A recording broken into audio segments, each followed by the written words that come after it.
Good afternoon, girls. My name's Hanorah, and I work for the Girl Scouts of Suffolk County in the Programs Department. Over the last few weeks, my colleagues and I have been facilitating virtual programs so that you girls can get your badges. Today is dedicated to our daisies out there. We will be space science explorers. We'll learn about the sun, the moon, and the stars by doing some really fun activities. We'll make a pinhole sun projector, a handmade sun catcher. We'll learn about the moon and its phases through an Oreo edible project, and we will also be making a hand-painted galaxy telescope. So get ready for us to take off in 3, 2, 1, blast off. We look at the sun rising every day. It's bright, it's big, and it warms us up. Our sun happens to be the brightest object in our universe, and naturally, we are really curious to know more about it. Our sun gives us light, heat, and energy. It may seem that energy comes from other sources, such as gasoline and electricity, but the ultimate source of energy for the Earth is nothing else but the sun. Without the sun, life on Earth would not exist. It would be so cold that no living thing would be able to survive, and our planet would be completely frozen. But what we sometimes forget is that we cannot look directly into the sun. It can damage our eyes, our retina, and cause us to not be able to see anymore. So there is a way for you to be able to see the reflection of the sun or the shape of the sun by using 2 pieces of paper and a pinhole. It's called a pinhole projector. Now, unfortunately, it's not very sunny today, so I will be simulating this using a flashlight, but the same thing that I am doing, you will do once it is sunny. But what you'll do is you'll have your back to the sun, and you'll hold the piece of paper in front of you, and in the distance, you will have a piece of paper to kind of act like a projection screen. So all you'll need is 2 pieces of paper that are pretty stiff. So you're gonna want some cardstock, not computer paper. And I already pinned mine up over there.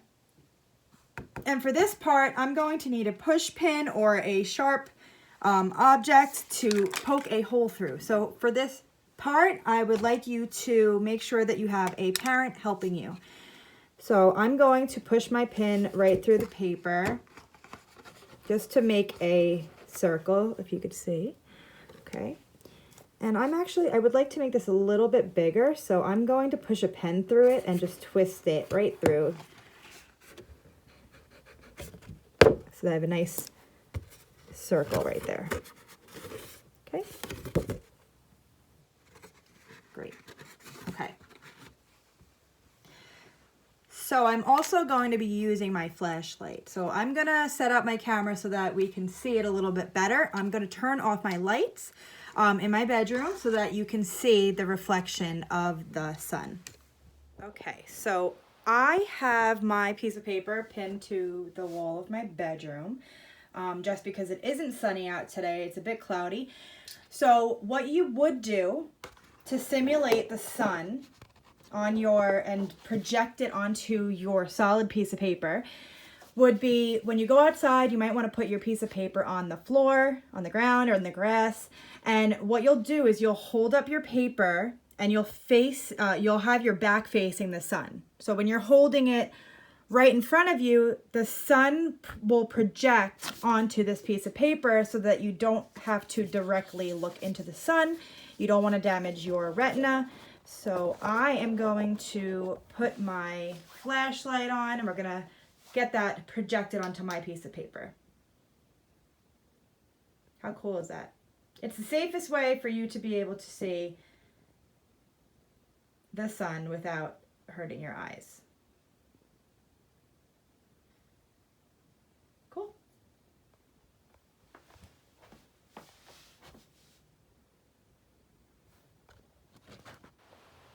This project's going to be a lot of fun. I really want you to get creative with it. It's a sun catcher that you will be hanging on your doors so the sun can shine right through it.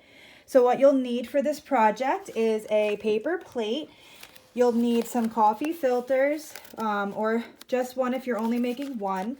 You'll need assorted colors of markers. I stuck with more warm colors, but you can be as creative as you like. And you'll need a spray bottle, or you can even use an eyedropper for the water to spray, so you'll let the colors bleed into each other. It'll kind of make a tie-dyed effect. And you'll also need some scissors and string. Okay, so the first step is to find a circular object to trace a circle on here. I'm using a funnel. So I'm going to draw a circle around my paper plate. Okay, and now I'm going to go in there and I am going to cut out my circle. Okay, so now I have my circle cut out. This is where I'll put my coffee filter, but I'll be gluing it from the back part so that you don't see it on the front. Okay, so now the next step is using a coffee filter. You might want to put down some newspaper just so you don't get any marker on your table. I'm using a clipboard. And here's where you will add some markers and you're gonna color this in. Now get creative, you can use any colors that you'd like. I'm using warmer colors. I'm just gonna put different designs on it. My other one, I did circular designs, but I'm just going to draw some loops and some lines, some dots.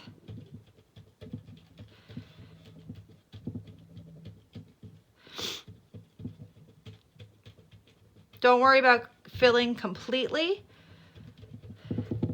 You just want to do some cool designs. Add some pink in there.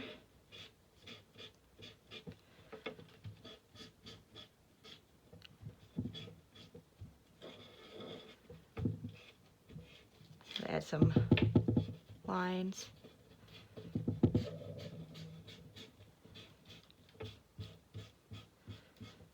And like I said, you could do whatever pattern you'd like.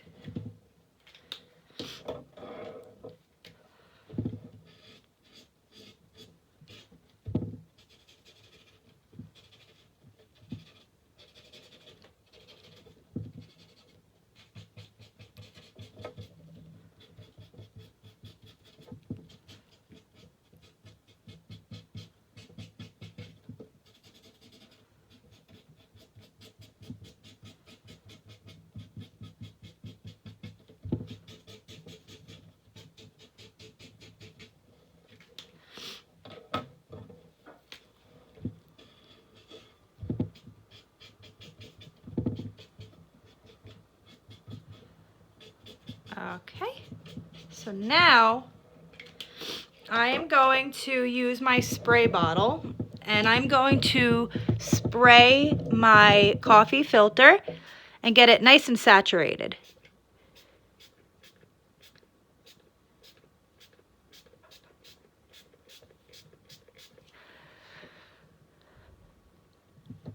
Now if you can see, let me see if I can zoom in, how the colors are starting to bleed into each other.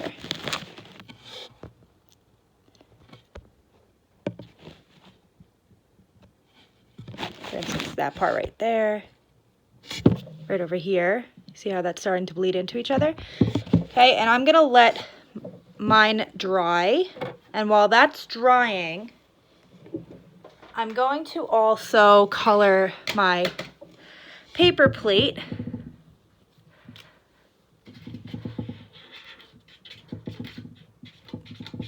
And I like to color mine yellow.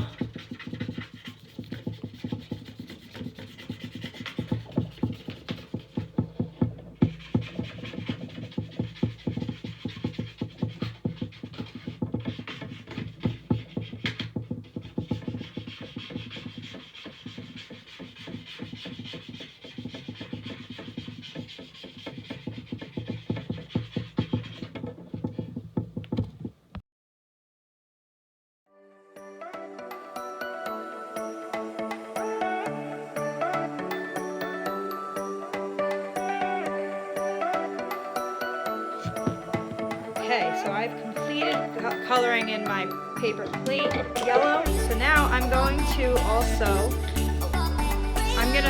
cut into here little strips. My plate has lines already, so I'm gonna follow those lines to cut those strips. If yours doesn't, that's okay. Just do strips along the rounded edges.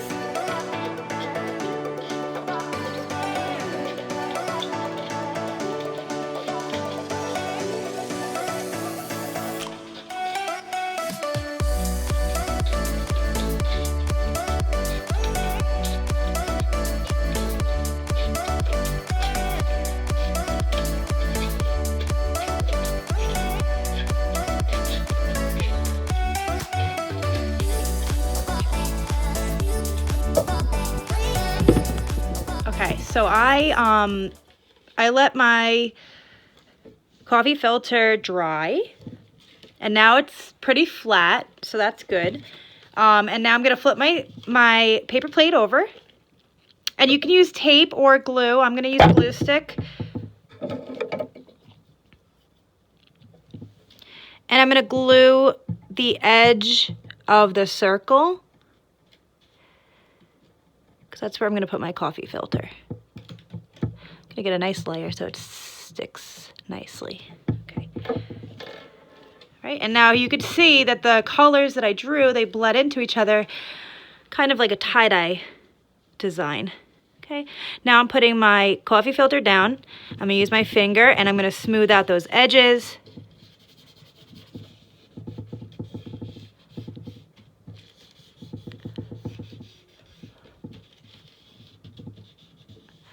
Okay, great. All right, so now I have my sun catcher. Now I'd like to add a piece of string to my sun catcher. So I'm going to use some yarn.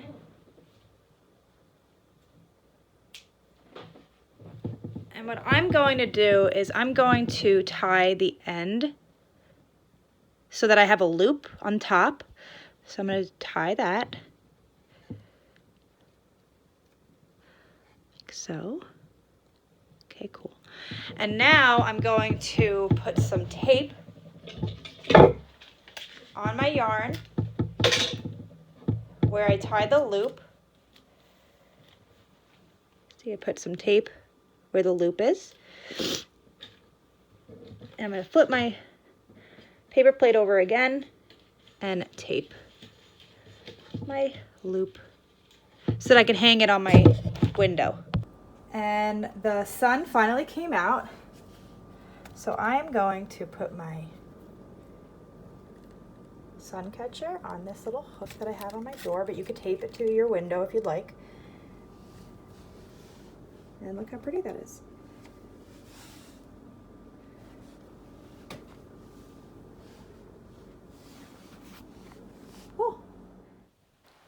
Before we get started on our next activity, I want to discuss the moon a little bit.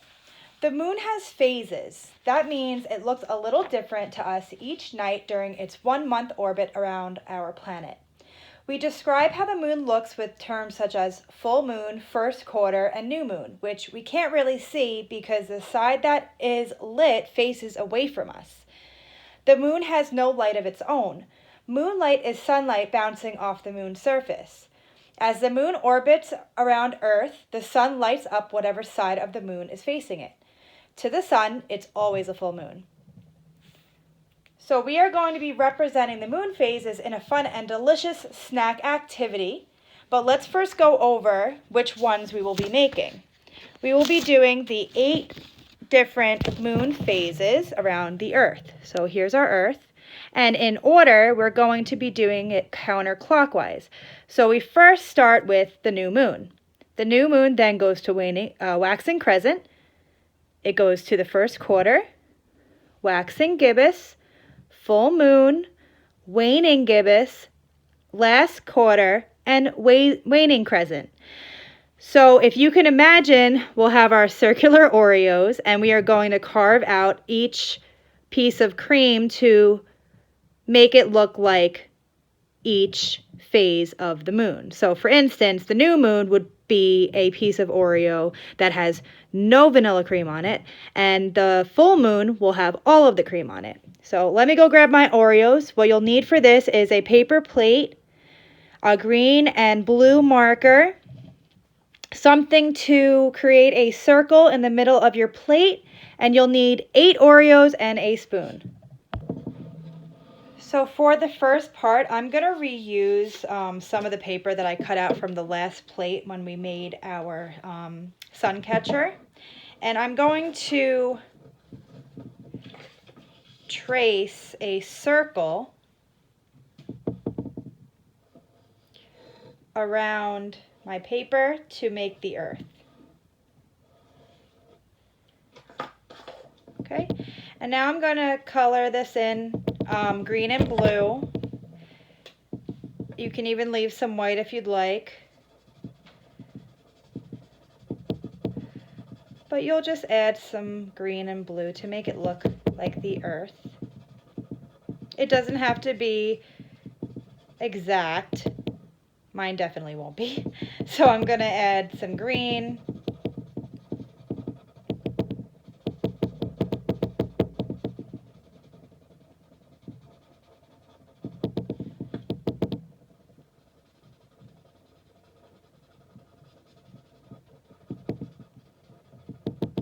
Okay. And now I'm going to finish it up with the blue.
Okay, now I'm going to take my scissor and I will cut out my circle.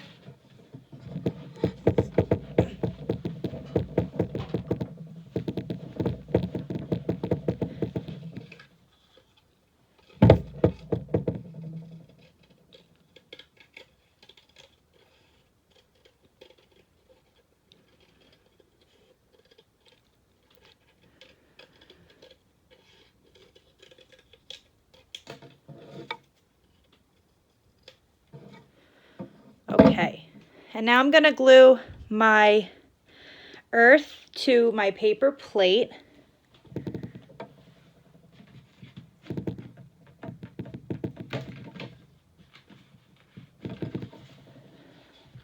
Okay, so I glued my earth down. And now we're going to get started on making our moon phase Oreos.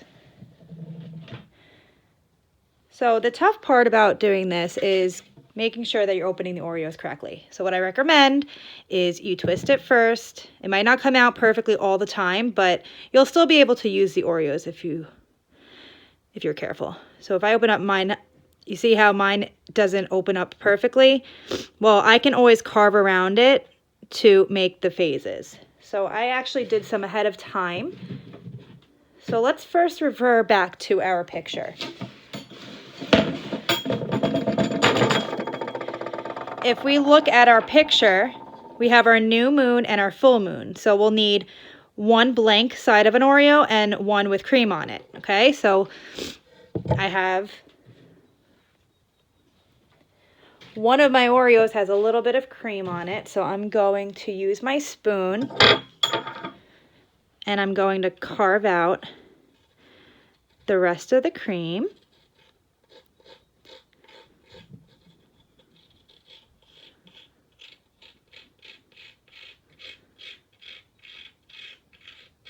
Okay, so I'll put my new moon on the left, and I'm going to use the other side of the Oreo that has the full cream on the right. Now let's go to our waxing crescent. So the waxing crescent, if we take a closer look to the waxing crescent, there's just a little bit of white. So I'll take one of my full Oreos, or actually I'm going to take the Oreo that I actually pulled off that had some cream already missing, and I'm going to carve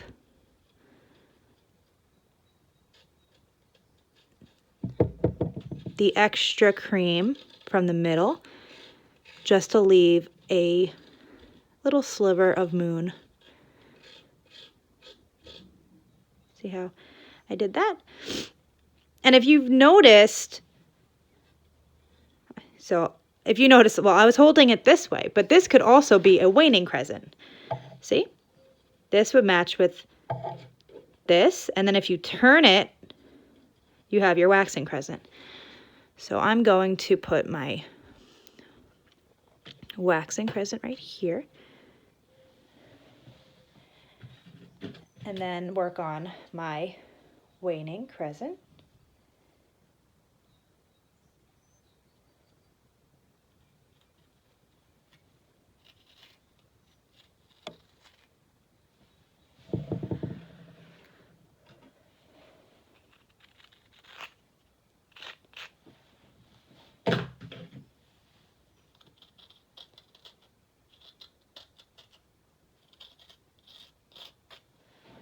Okay, so I have my waning crescent right up there. So I'm going to time lapse this so I can go a little bit quicker, but you're going to continue. You can actually just go to Google if you'd like, and you can print out images of the phases, the 8 phases of the moon, so that you can copy them, putting them in your plate.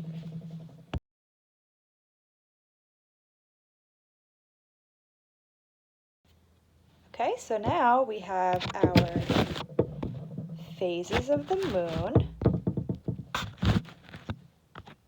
made out of Oreos. And then the next step to this is to eat those Oreos, unless you want to save them. Last but not least, we are going to create a galaxy telescope. All you'll need for this project is a toilet paper roll and some assorted paints in purple, black, blue, and you'll also need some white. And I recommend putting a piece of newspaper down so that you don't get paint on your table. I have a paint palette, so I will be using that, and you'll need some paintbrushes. So the first step to this part is to paint your entire toilet paper roll in blue. So I'm going to get started with that.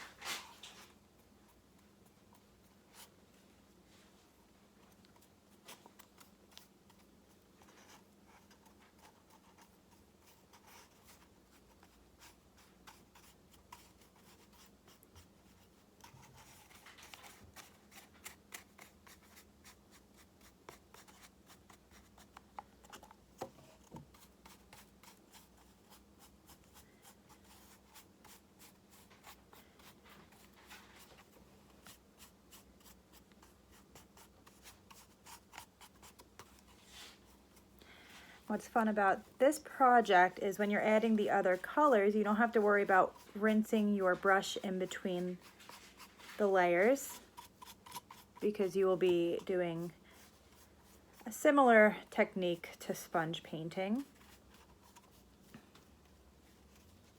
Okay, so I covered that completely in blue, as you see. And now I'm going to put some purple, and I'm going to brush that on by just tapping it along my toilet paper roll.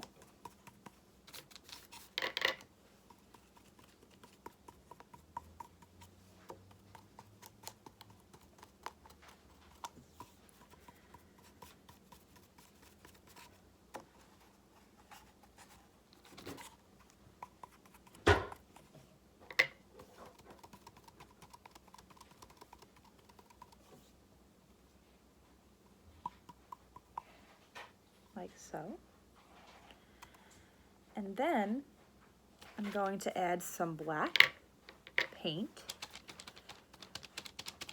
which would be the night sky.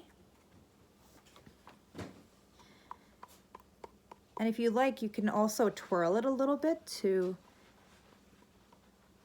give it a galaxy effect. But just like you were doing with the purple, you're going to dab that on.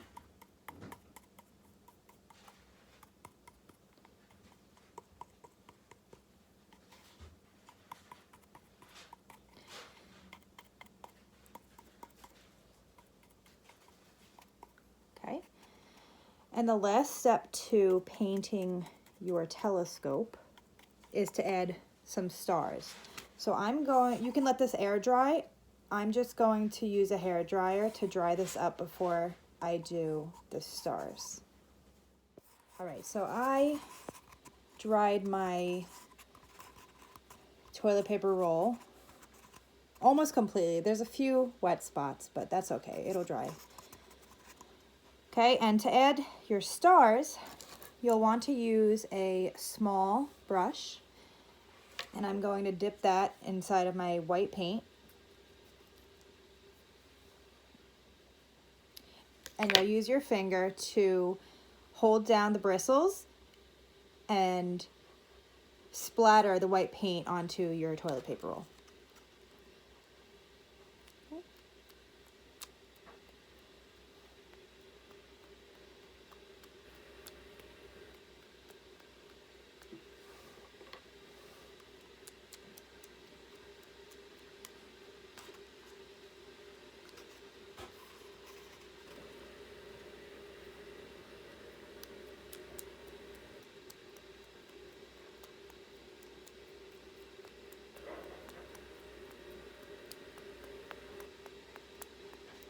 What's cool when you splatter the paint, sometimes you get longer splatters, like these ones, and they look like shooting stars. So you'll want to completely let this dry. So I have my other one that's completely dry.